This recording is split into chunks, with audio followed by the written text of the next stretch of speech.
agakiza ni ku buntu umuntu akakira ku buntu umugabo ujya akakuzaniye aradepansa arafata bus arambara mugabo ku isoko ntabitora kuri gusa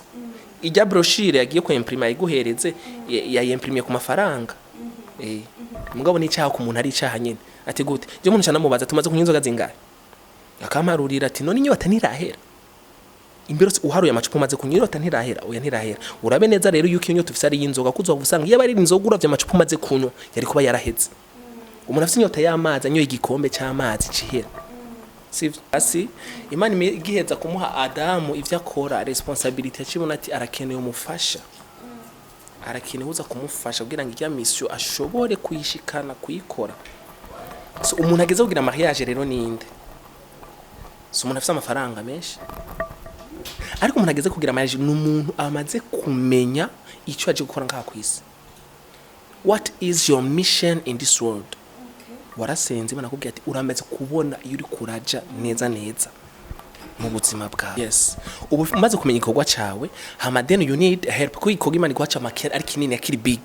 kubiza shobora gikora wenyine ubukeneye umufasha mani majambo n'umwigeme umusore je gukurondera ikibazo cyambere kwiye kumubaza si urankunda icyo ni kibazo kibi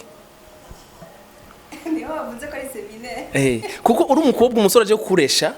uramubaza ikibazo kiri simple namaze ati ushaka ndakubera umugore cyangwa umufasha akubwiye uri umukobwa uri serieux witoye nk'abandi uramaze ati akubwiye ati shaka kumbera umugore mwati je suis désolé je sindi umugore je ndi umufasha w'umuntu runaka kaca bati ndihanye ndahinduka nshaka kumbera umufasha okay nze kugufasha iki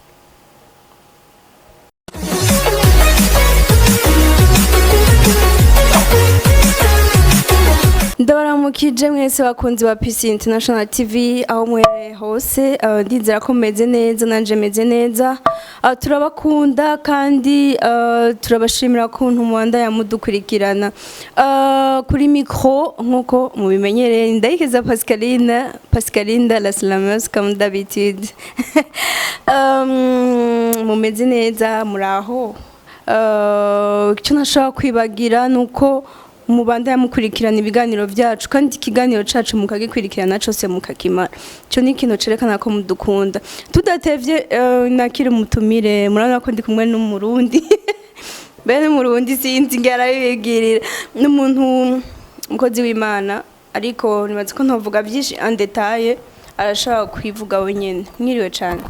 mwiriwe Pascaline la Slameuse yego so ndabashimiye cyane kudutumira hano kuri no munsi muri kino kiganiro nkaba nitwa Edi niyo mutoni bakaba bantazira mukubuzo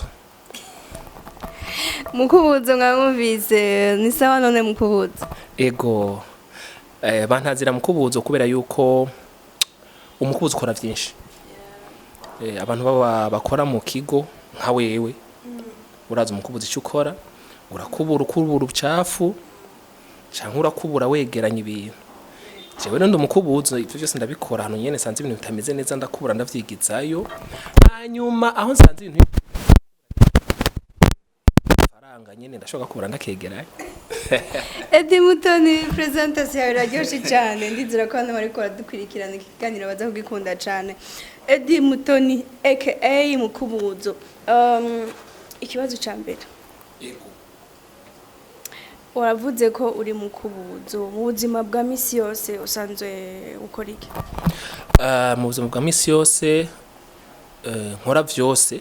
byo mu buzima bwa misi yose nyene ndakora akazi kamaboko muri kino gihe nkaba nkora icapati mu Buyenzi capati za mbere ziryoshe mu gisagara uzikeneye ukibaza ati ndangira kwa mukubuzo mu Buyenzi kuri 16 nimero 20 ariko hamwe n'ivyo ndi umwana w'Imana benshi baranze nk'umukozi w'Imana abandi baranze nk'umufrere ivyo byose ndabikora ndi mu evangeliste ndavuga ubutumwa bwiza ahantu hose urumva ndabifatanya ari bibiri ndakorera Imana nkongera nkakora n'ibikorwa by'amaboko kugira ngo nshobore kubandanya mbaho yego biraryoshe cyane kumva ko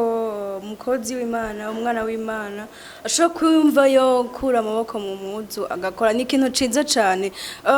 ndakwibarize abantu benshi bamenyereye ko umuntu akijijwe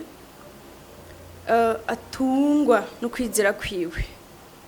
ushobora kutubwira mu majambo make umuntu atunzwe no kwizera aba ameze gute? Umuntu atunzwe no kwizera ubwa mbere na mbere rivuga gutahura ukwizera icarico kuvahe kuko ukwizera birivuga ngo ukwizera kuva ku kumva ijambo ry'Imana. Hanyuma muri Yakobo baravuga ngo jewe nyere ku kwizera kwawe kutagira ibikorwa ngo nanje ndakwereka ibikorwa vyanje vyawe no kwizera. So rero gutungwa no kwizera ntutungwa no kwizera ahubwo gutungwa n'ibikorwa vyawe nuko kwizera kwawe. No kuvuga wasenze hanyuma Imana irakubwira ivyo wokora hamukacukura amaboko mu mpuzu ugakora. Mwitanguriro rimwe 26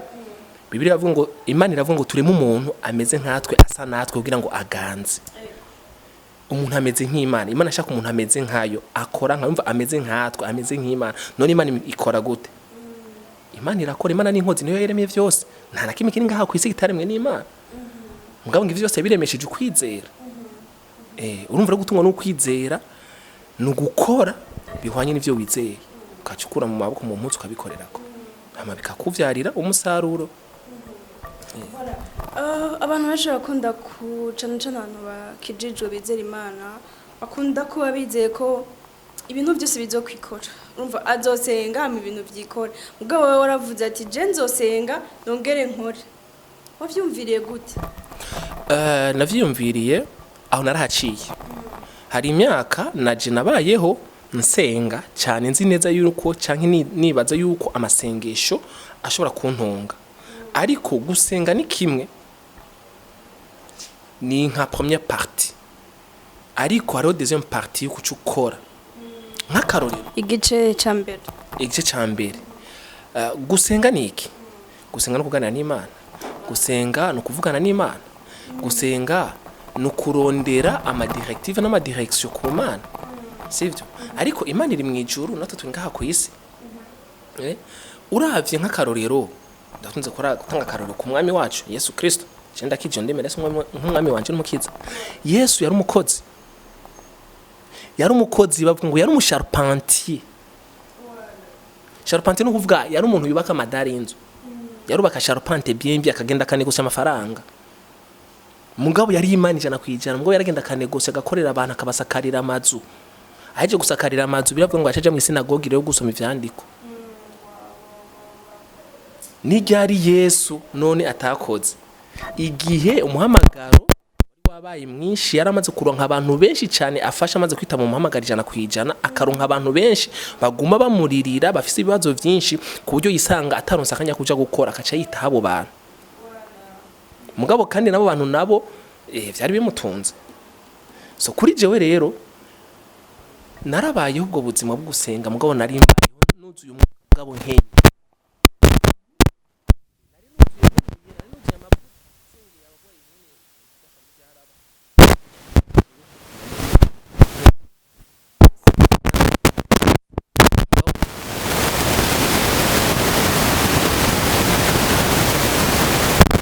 Urategerezwa gukora. Hari umurongo umwe bansomeye ndashobora gukoresha wudu. Turabona nk'ubunye nko mu Bitesalonike ba kabiri igice cya 3 umurongo wa 10 na 12. Enge uwo murongo ndawukunda cyane. Havuga ngo iki 3:10 Abitesalonike ba kabiri igice cya 3 ku murongo wa 10 na 12 havuga ngo iki hari mu Gifaransa cyangwa se mu Kirundi ngo car lorsque nous étions chez vous nous vous disions expressement si quelqu'un ne veut pas travailler qu'il ne mange pas non plus. Iki cete Paulo yacandikiye abakirisu abapagani ngo avuga ngo igihe ntari wanyu ngo nagoma ndababwira expressement umva yari nk'itegeko narababwira ati umviriza udakora ntakajye kirazira gufungura utakoze. Uzi yuko ataco winjije no gufungura kirazira. Aha rero bacha batubwira kundi murongo ngo 11 ngo nous apprenons cependant qu'il y en a parmi vous quelques-uns qui vivent dans le désordre ngo hari amakuru adushikira yuko ngo hagati muri mwebwe mwishengero mu bakiriso ngo hariho abantu bari muri désordre ngo kino travail pa ngo badakora bwa bundi kudakora no kuzana désordre mu rushengero mu mubiri wa Kristo ngo mec qui s'occupe des futilités urumva haleluya bwa bundi rero kuba mu rushengero udakora novuga yuko ni icyaha ubishoboye gukora ama ntukore ni icyaha Bibiri ivuga ngo Imana izohezagira ibikorwa vy'amaboko yacu biravuga ngo Imana izohezagira amasengesho ntihezagira amasengesho ihezagira ibikorwa vy'amaboko yacu urakora hanyuma Imana ikaguhezagira ikabigwiza ikakuzanira abakiriya hamukaronka ico gutunga no gutunga umuryango wawe ku bagabo hoho abantu bafise ingo hoho ijambo ry'Imana rirakarisha oho riraca karongo ugiye gusoma nko muri Timoteyo wa 5 igice cy'umunani havuga ngo umuntu natita habiwe ngaba yihakanye kwizera ngo rero ngo ari pire gusumba n'umu inconverti gusumba n'umupagani rumva udashoboye kwitaho umuryango wawe witwa ngo urakijijwe ntuwereze ivyo ukeneye Imana ikubona yuko usumbwa n'umupagani tukira ngaho nyene uhisemwo gukora donc kuja kurondera amafaranga voilà ukaba ufise n'igikorwa ukora mu nzu y'Imana aho mafaranga uburi kurayarondera nayo kubeshaho kugira ngo ntukene canke nayo gukora igikorwa c'Imana. Okay, ayo mafaranga uri kuraronka d'abord uvuze ngo uri kurakora ukafise n'igikorwa c'Imana mu rushengero ifo gutahura igikorwa c'Imana icarico Imana yagutumye gukora iki kwisi ico bitumuhamagaro ibikorwa biratandukanye igikorwa cawe ca mbere niki Imana gutumye gukora kwisi hari umuntu akorera Imana mu kudandaza kubera iki Imana mutumye kuzana service nziza cyane kugira ngo abantu bagubwe neza na makosa kugari duka ryawe dizubitera abantu bagukeneye ngo ugiye gusenga okay kubera yuko bajya abantu nyene n'Imana gutumye gufasha wowe uciye basigura ugaye aje kurondera ikintu arakibuza cagenda komeretse ngo nango bagiye gusenga oyo wari gutezo kubanza gufasha bajya abantu baheze ukabona kuja kuvugana n'Imana nimba Imana gutumye kuba umupastor umwungere aho ni sawa en plein temps bo hari igihe usanga ibikorwa vyabaye vyinshi ukaba obligé kudemisiona mu buryo bw'iki bw'amaboko kubera yuko ufite ama programme mardi mercredi jeudi vendredi ufite amashuri wigisha ufite programme y'abakenyezi ufite programme y'abana hose uguma wigisha umutegura ijambo ahonye urashobora kugira iki kuba muri full time muri eglise mugabo utari muri full time iyo uri muri full time eglise nayo iramenye ingene igutunga mugabo eglise tarashobora kugutunga utegerezwa gukora n'amaboko yawe aho witunga so ayo mafaranga rero kuravuga jewe ndiko ndarondera ubwa mbere na mbere nayo kumfasha jewe hanyuma kubera ko ndi mu bwami ndatora ko umuce mutoyi wo gufinansa ishengero kubera yuko ryo shengero turapanga intebe turagura ivyuma turubaka inzu isima irazimvye ijya ntebe irazimvye ujya mukozi acunga ajya kwibarabara kwera ntibazibe na warahembwa regidezo turariha amatara ntituri ko mvuze gutyo simvuga yuko tuba two dufasha Imana agakiza ni ku buntu umuntu akakira ku buntu umugabo ujya akakuzaniye aradepansa arafata bus arambara umugabo ku isoko ntabitora kuri gusa ijya brochure yagiye ko imprima iguhereze yayimprimiye ku mafaranga ego Edi mbere yuko uja mu bikorwa byo kuba umukirisu ibikorwa byo gukorera Imana donc uvyinjiyemwo nyene en profondeur hari ubundi buzima warubayemo ni nyuma yaho ugahitamwo ukaja menga kuri Facebook menga ndagukurikira hari igihe bishika nkabona nk'ifoto cyangwa ka video uri mwibarabara uri kuravuga ubutumwa wowe uravye difference yuko kuntu warubayeho ubwa mbere ugifise utudread uriyibuka cyane ugifise utudread ukacibona iyindi image uri hajya mwibaye uri kuravuga ubutumwa Paul aravuga ngo ubutumwa bwiza nibonera isoni wiyumva gute nimba ari gihe mpora niyumva neza cyane ndiko ndabaho kujya kwifi iri mu mazi ni mugihe nuko ndavuga ubutumwa bwiza mwibarabara kuko nico tubereyeho nta nikindi tubereyeho no kwisi nivyo twokora vyose bikorwa vy'amaboko nukugira ngo Imana iduhuze n'abantu bishoboke tubabwire ubwo butumwa bwiza so ubwa mbere rero ntarakizwa hari ubuzima nari mbayeho wavuze ngo mfite tudred tuya tudred nadushirako narashaka kwa paresa narashaka abantu bankunda narashaka abantu banyemera nari mfise vide muri jewe nari mfise inyota y'ikintu muri jewe ntazi carico naragerageza kurondera ibintu hanze byoza kumara iyo nyota narashaka kwemegwa nshitse ahantu bavuga ati bankomera amasheti wow narashaka kuba bigeme bambona nari nkiri umusore yego hanyuma kandi samadred gusa madred arajana n'akamogera ajana n'agatabi sivyo n'ubuzima nari mbaye umugabo nari mfise inyota kubera iki nari mfise inyota y'ikintu kimwe ndakubwire burya umuntu muri we yama afise inyota y'ikintu kimwe gusa inyota y'Imana kujya Adamu yatakaje ubuzima bw'Imana hari ikintu yatakaje Adamu twebwe amuva ko bose twama tuvuka dufise iyo vide rero iyo vide nta kindi kintu kimwe gishobora kuyikombla atari Imana yonyene sinzi kurabona telefone ucomeka muri prise hari ama prise usanga nyene ari sur mesure kubyo winjije mu jya ntuzesoke usanga bihwanye uzanye ikindi kintu bidahwanye ntiyinjira rero iyo nyota abantu benshi barayigira rero maze kuronka umuti w'iyo nyota iyo nyota yaciye ihera maze kuronka Kristo maze kwakira ubuzima bw'Imana muri baciye ihera hari abantu bakunze kumbaza ngo kunywa inzoga ni icyaha kunywa inzoga si icyaha ku muntu atari icyaha mugabo ni icyaha ku muntu ari icyaha nyine ati gute je muntu cyane mubaza tumaze kunywa inzoga zingahe akamparurira ati none inyota ntirahera imbere uharuye amacupa maze kunywa inyota ntirahera oya ntirahera urabe neza rero yuko inyota ufise ari y'inzoga kuzova usanga iyo bari inzoga uravye amacupa maze kunywa yari kuba yaraheze umuntu afise inyota y'amazi anyoye igikombe cy'amazi cihera sivyo rero nibaza yuko rero ubwo buzima nari mbayeho ubwa mbere bwari ubuzima bubishe buruhije nubwo ku murango naraparisa mu bantu naravuza gitari naramusani naramumuzishe udutatuwaje narashirako nari mu DJ naradija muri mu maboîte de nuit nara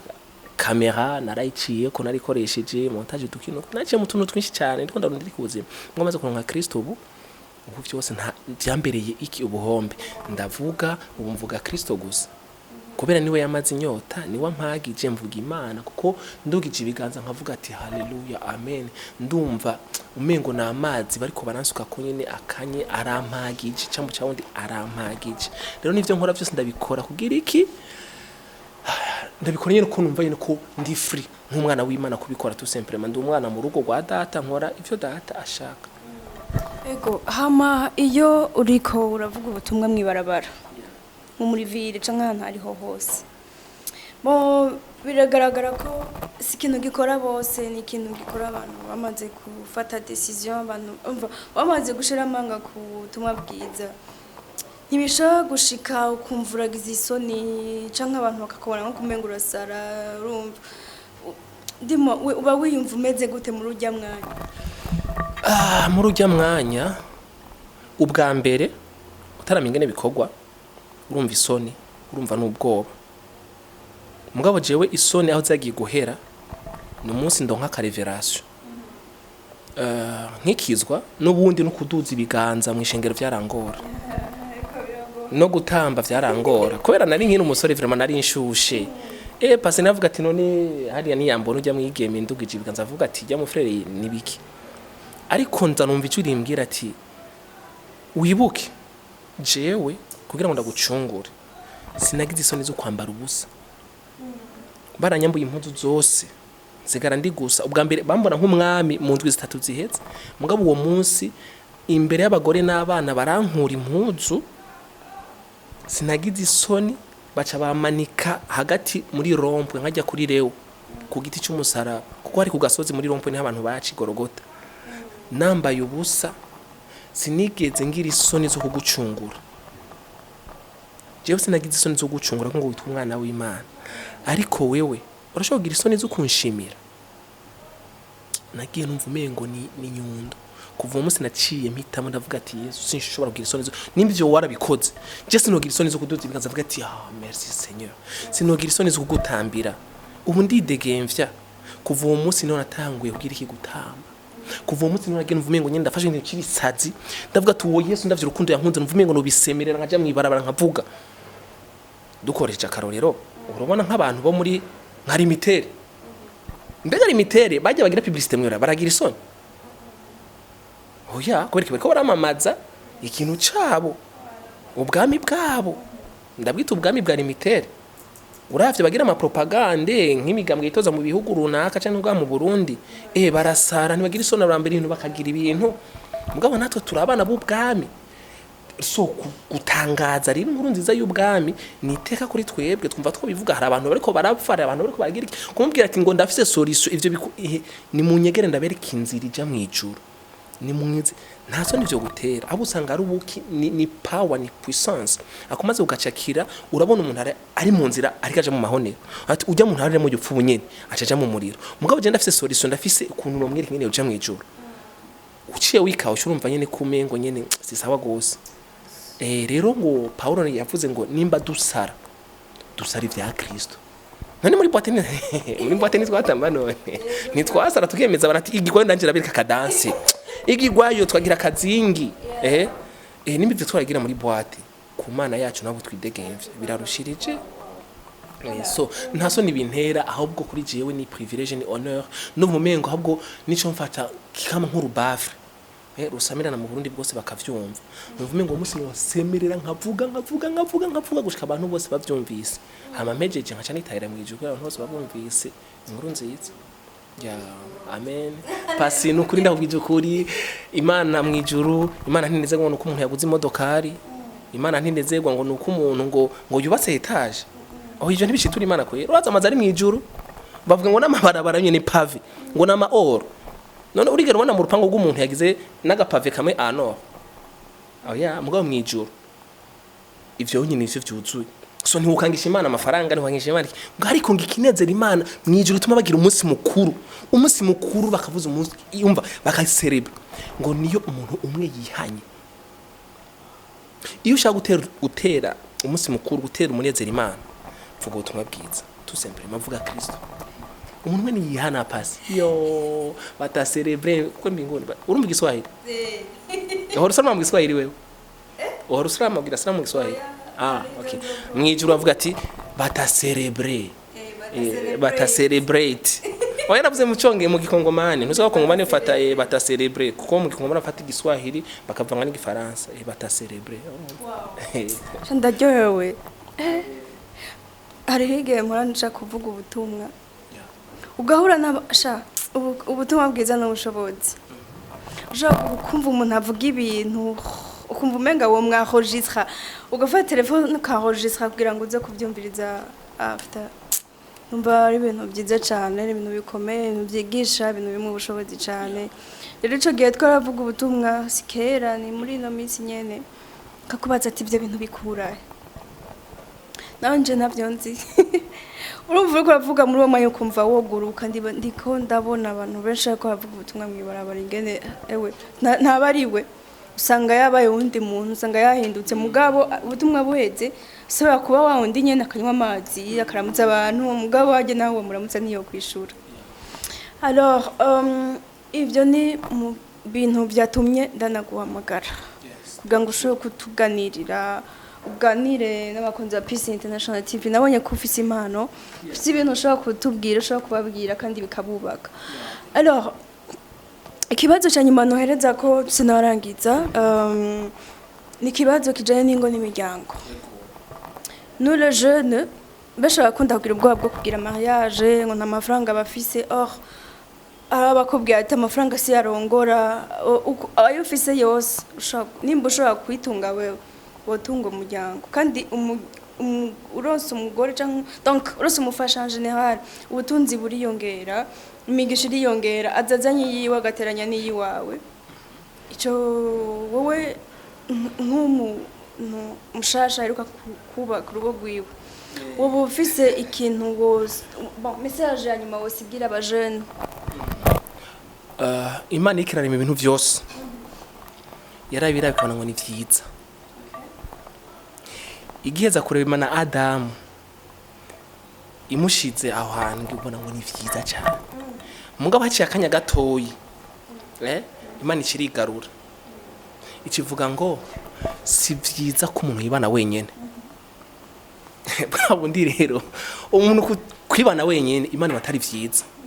Ivyiza nuko umuntu yogira uwo babana, kubera yuko Bibiri ivuga ngo ikigore cyose gifise ikigabo cacu, kandi umwe yirukana 1000 babiri birukana 10,000. So kubw'ivyo rero mariage n'umugambi w'Imana, so umugambi w'umuntu. Ariko umuntu agira mariage iyi teme tuyigiye ko neza neza twogira seminaire iminsi 3 turiko turayisigura kugira abantu batahure. Ariko kimwe gusa no kwishura nuko mariage ni projet y'Imana yatanguje kandi ifisemwo inyungu nini ya cyane. Mariage ntikogwa nikogwa n'amafaranga, kandi mariage irakenera amafaranga kugira ibe. Nshatse kuvuga iki? Nshatse kuvuga ati mariage ikogwa n'Imana n'umuntu ayizeye kandi atambukiye muri uwo mugambi, akabavuga ati je harageze ko ngira mariage ndi muri saison yanje, sivyo? Je umuntu mperuka kugira mariage pasi nagize mariage ndagiye mariage atakaza imfise, naronse umufiance atakaza imfise. Imana ishimwe mugabo nari nabisenge nuva ko hageze, kubera ko namenye ko hageze pasi Imana igiheza kumuha Adamu ivyo akora responsibility yakibona ati arakeneye umufasha, arakeneye uza kumufasha kugira ngo ijya mission ashobore kuyishikana kuyikora. So umuntu ageze kugira mariage rero ninde? So umuntu afite amafaranga menshi, ariko umuntu ageze kugira mariage n'umuntu amaze kumenya icyo aje gukora ngaha kwisi. What is your mission in this world? Warasenze Imana kubwira ati uramaze kubona iyo uri kuraja neza neza mu buzima bwawe. Naguciremwe mu majambo make ubufise igikogo ko Imana ivuga ati tumurondere umufasha. Ubufise ikintu uri kurakora muraze kugufasha. Yes. Ubu umaze kumenya igikogwa cawe, hama then you need help ko igikogwa Imana igwacha makera ari kinini akiri big. Kubidashobora gukora wenyine ubukeneye umufasha. Mwani majambo n'umwigeme umusore je gukurondera ikibazo cyambere kwiye kumubaza. Si urankunda icyo ni kibazo kibi. Niyo wavuze ko ari seminaire. Kuko uri umukobwa umusore je gukuresha uramubaza ikibazo kiri simple namaze ati ushaka ndakubera umugore cyangwa umufasha. Akubwiye uri umukobwa uri serieux witoye nk'abandi. Uramaze ati akubwiye ati shaka kumbera umugore. Mwati je suis désolé je sindi umugore je ndi umufasha w'umuntu runaka. Kacha bati ndihanye ndahindukiye nshaka kumbera umufasha. Okay, nze kugufasha iki? Mbega mariage kogwa n'amafaranga. Amafaranga arakenewe ku maseremoni, kandi amafaranga arakenewe mu rugo, kuko ibintu byose tubigura amafaranga mu rugo. Ariko hari abantu bafite amafaranga mugabo batashoboye kugira mariage. So mariage gira umuntu ageze kubaka abishaka kandi abishoboye kandi ari mu gihe cyo kubaka. Uwo nawe ninde? Ni umuntu amaze kumenya icyo yaje gukora hano ku isi, amaze kuronka vision iyerekwa neza neza ritomoye. Hanyuma uwo onye ariko arabikora kenshi iyo ufise vision wamusanga ari ikintu kinini ya cyane udashobora kwifasha, wamumva umenga uri wenyene, ariko ukeneye ugusupporting ugufasha, umufasha. Nico gituma umugore bamwita umufasha. So n'umuntu aza kugufasha kwatenya vision. Urashobora kuba ufise vision mugabo atamafaranga ufise. Ufise vision atamafaranga ufise biroroshe kugira mariage. Kuko nuwo mwigeme mwahuye azi neza kaje kugufasha, aza kugufasha guhera aze kugira ngo mwatenye iyo vision izoza n'amafaranga. Edi niyo mutoni batazira mukubuza urumva arakubuye. Arakubuye ama inquiétude, arakubuye amadute, arakubuye ibintu byose umuntu yarafise adatahura kubijanye n'ivyo bibazo ndamubajije. Edi urakoze cyane, karibu n'undi musi muri Peace International TV. Ndiza ko n'undi musi tuguhamagaye uzoshobora kuza. Yo cyane gose kandi icyo gihe ndibaza yuko nzoza ndanyaruka kubera nzoba narateye imbere cyane uza ufise ingendeshwa nka zitanu cyane n'ingurukishwa nde bayita imbenge ndege n'ingendeshwa cyane n'ingurukishwa se bayita ngwiki bakunze wa PC International TV ari kumwe na Edini yo Mutoni na Pascaline Ndayikeza umugenzi wanje hari inyuma ya kamera Papi Tex Galaxy Papi ndakunda cyane alors mwondaye mudukwirikirana mugira partage mugira ama commentaire ufite ikibazo ntiwibagire kwandika ngaho munsi muri commentaire wandika ikibazo cawe tuzokwishura Edi azocishura n'abagenzi be bazocishura alors mani bahezagire cyane naho ubutaha